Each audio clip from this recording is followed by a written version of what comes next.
নমস্কার, আমি নিমাই ঠাকুর। আজকের যে টোটকা বলবো হয়তো আশ্চর্যজনক হতে পারেন আপনারা, কারণ বহু টোটকা বহু চ্যানেলে দেখে করেছেন, বহু তান্ত্রিক জ্যোতিষীকে দেখিয়ে আপনারা টোটকা প্রয়োগ করেছেন বা বহু তান্ত্রিক জ্যোতিষীর কাছে গিয়েছেন নিজের সমস্যাকে সমাধান করার জন্য। হয়তো কেউ আপনাকে সমস্যা থেকে মুক্তি দিতে পারেনি। কিরকম সমস্যা? দাম্পত্য জীবনের সমস্যা, প্রেম ভালোবাসার সমস্যা, স্বামী স্ত্রীর মধ্যে সম্পর্ক ব্রেকআপ হয়ে গেছে, প্রেম ভালোবাসায় বিচ্ছেদ হয়ে গেছে, আপনি চাইছেন তাকে চিরজীবনের জন্য ফিরিয়ে আনতে, কিন্তু কোনো রকম ভাবেই পাচ্ছেন না। তাহলে এই যে দেখতে পাচ্ছেন আজকের যে উপায়, এটিকে বলা হয় শোল চালান করে বশীকরণ। কারণ এর একটি মাহাত্ম্যপূর্ণ বশীকরণ উপায় আপনাদেরকে বলছি। কারণ এই টোটকাটি করতে হয় শুধুমাত্র চৈত্র মাসে নীল পুজোর দিন। তো চৈত্র মাসে নীল পুজোটা কবে? 2025 সালের চৈত্র মাসে নীল পুজো হচ্ছে 13 তারিখ, 13ই এপ্রিল এই নীল পুজো হবে। এই নীল পুজোর দিন আপনাকে এই টোটকাটি প্রয়োগ করতে হবে।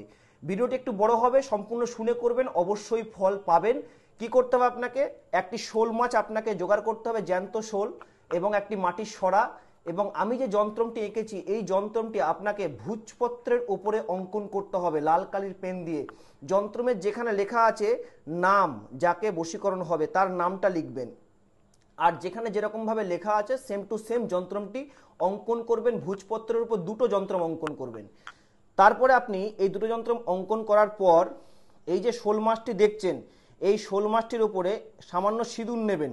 সিঁদুর নিয়ে আপনি মাথার উপরে, মাছের মাথার উপরে এভাবে দেবেন। দেওয়ার পরে সামান্য একটু হলুদ নেবেন, হলুদটিকেও আপনি কিন্তু মাছের মাথার উপরে এভাবে দেবেন। দেওয়ার পর সামান্য একটু চালের গুঁড়ো আপনারা এভাবে দেবেন। দেওয়ার পর এই শোলটিকে যন্ত্রমের ওপর রাখবেন। এই যে যন্ত্রমটা দেখছেন, একটা যন্ত্রম নিচে রয়েছে, শোলটিকে রাখবেন, রেখে তার উপরে এই যন্ত্রমটা দেবেন। দিয়ে এই যে দেখতে পাচ্ছেন যন্ত্রমের মাথা, এই মাথার উপরে কিন্তু শোলের যেরকম মাথা রয়েছে, শোলের মাথাটা কিন্তু এই লম্বালম্বিতে শোলটা রেখে তার উপরে এই যন্ত্রমটি দেবেন। দিয়ে আমি যে মন্ত্রটি বলছি সেই মন্ত্রটি জপ করবেন। তার আগে শোলটিকে ভালো করে কাগজের সাথে এই লাল ধাগা দিয়ে মুড়িয়ে ফেলবেন। মুড়িয়ে এই মন্ত্রটি জপ করবেন। মন্ত্র হচ্ছে অমুক আকর্ষণং কুরু কুরু সহা।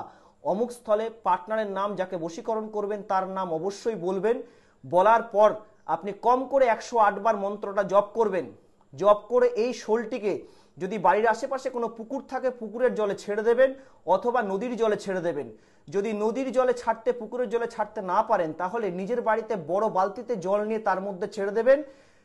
ছেড়ে দিলে মিনিমাম 11 দিন রাখবেন। আর উপায়টি করতে হবে নীল পুজোর দিন রাত্রেবেলায়, নিশিরাতে, রাত 12টার থেকে শুরু করবেন, যে কোনো টাইমের মধ্যে করবেন। নিশিরাত 12টা বেজে গেলে টোটকাটি প্রয়োগ করবেন। ব্যাস এইটুকু যদি করে ফেলতে পারেন, যাকে বশীকরণ করছেন, যার নামে এই টোটকাটি করেছেন, সে চিরজীবন আপনার বশীভূত হয়ে আপনার স্মরণে থাকতে বাধ্য হবে, যা বলবেন তাই শুনতে বাধ্য হবে, এবং আপনাকে ছাড়া দুনিয়াতে সে আর কারোর কাছেই যাবে না।